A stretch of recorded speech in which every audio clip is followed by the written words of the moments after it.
नमस्कार दोस्तों, मेरा नाम खुशबू है और आज मैं आप लोगों को पढ़ाने जा रही हूँ क्लास 10th क्षितिज पार्ट 2 से उत्साह और एक कविता है अट नहीं रही। ये दोनों कविताएं सूर्यकांत त्रिपाठी निराला जी द्वारा लिखी गई कविता है। तो दोस्तों, आगे बढ़ने से पहले अगर आपने मेरे चैनल को अभी तक लाइक, शेयर एंड सब्सक्राइब नहीं किया हो तो प्लीज़ जाकर कर देना। तो चलिए दोस्तों, पहले शुरू करते हैं उत्साह की कविता। यानी प्रस्तुत पंक्तियों में कवि बादलों को संबोधित करते हुए कहते हैं कि तुम जोरदार गरजना यानी जोरदार आवाज़ करना और अपनी गर्जन से सोए हुए लोगों को जागृत करो। उनके अंदर एक नया उत्साह यानी एक नया जोश भर दो। कवि बादलों को एक कवि के रूप में देखते हैं जो अपनी कविता से धरती को नवजीवन देता है, क्योंकि बादलों के बरसने के साथ ही धरती पर नया जीवन शुरू होता है। पानी मिलने से बीज अंकुरित यानी स्प्राउट होते हैं और नए नए पौधे उगने शुरू हो जाते हैं। धरती हरी भरी होनी शुरू हो जाती है। लोगों को सोई चेतना भी जागृत होती है। दूसरे काव्यांश में कवि सूर्यकांत त्रिपाठी निराला जी अत्यधिक गर्मी यानी बहुत ज़्यादा गर्मी से परेशान लोगों के मन की स्थिति का वर्णन करते हुए कहते हैं कि संसार के सभी लोग अत्यधिक गर्मी के कारण बेहाल है यानी व्याकुल है और अत्यधिक गर्मी के कारण अब उनका मन कहीं नहीं लग रहा है।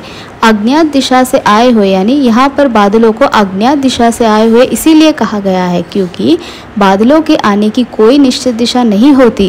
वो किसी भी दिशा से आ सकते हैं और पूरे आकाश पर छाए हुए घने यानी डार्क काले बादल तुम घनघोर वर्षा कर तपती यानी हॉट धरती को अपने जल से शीतल यानी ठंडा कर दो। बादलों तुम जोरदार आवाज़ के साथ गरजो और लोगों के मन में नया उत्साह भर दो यानी नया जोश भर दो। तो अब हम पढ़ेंगे दूसरी कविता अट नहीं रही है। तो प्रस्तुत पंक्तियों में कवि सूर्यकांत त्रिपाठी निराला जी ने फागुन माह यानी फरवरी मंथ में आने वाली वसंत ऋतु यानी स्प्रिंग सीजन का वर्णन बहुत ही खूबसूरत ढंग से किया है। कवि कहते हैं कि फागुन की आभा यानी अर्थात सुंदरता इतनी अधिक है कि उस पर से नज़र हटाने को मन ही नहीं करता। अर्थात कोई भी अपने आप को उसका आनंद लेने से रोक नहीं पा रहा है। फागुन की सुंदरता प्रकृति में समा नहीं पा रही है यानी वसंत ऋतु में प्रकृति बहुत ही सुंदर लग रही है। और दूसरे पंक्ति में कवि सूर्यकांत त्रिपाठी निराला जी ने उस समय का वर्णन किया है जब वसंत ऋतु में हर और हरियाली और फूलों की खुशबू फैल जाती है। उस समय कवि को ऐसा लगता है मानो जैसे फागुन खुद सांस ले रहा हो और सुगंधित वातावरण से हर घर को महका रहा हो।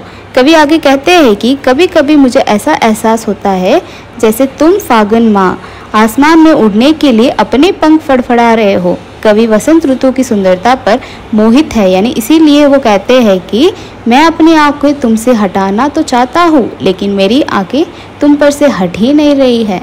और लास्ट वाली पंक्ति में कवि वसंत ऋतु में चारों ओर के मनमोहक वातावरण का वर्णन करते हुए कवि कहते हैं कि सभी पेड़ पौधे की शाखा यानी ब्रांच में नए नए कोमल पत्ते निकल आते हैं जिसके कारण चारों तरफ के पेड़ हरे एवं लाल दिखाई दे रहे हैं क्योंकि पेड़ों पर या पत्ते के बीच लाल फूल उग आते हैं। कवि उस समय की कल्पना करते हुए कहते हैं कि ऐसा लग रहा है मानो जैसे प्रकृति ने अपने हृदय पर रंग बिरंगी धीमी खुशबू देने वाली कोई सुंदर सी माला पहन रखी हो। कवि के अनुसार वसंत ऋतु में प्रकृति के कण कण में अर्थात जगह जगह इतनी सुंदरता बिखरी पड़ी है कि अब वह इस पृथ्वी में समा नहीं पा रही है। तो दोस्तों, आई होप आपको ये कविता पसंद आई होगी।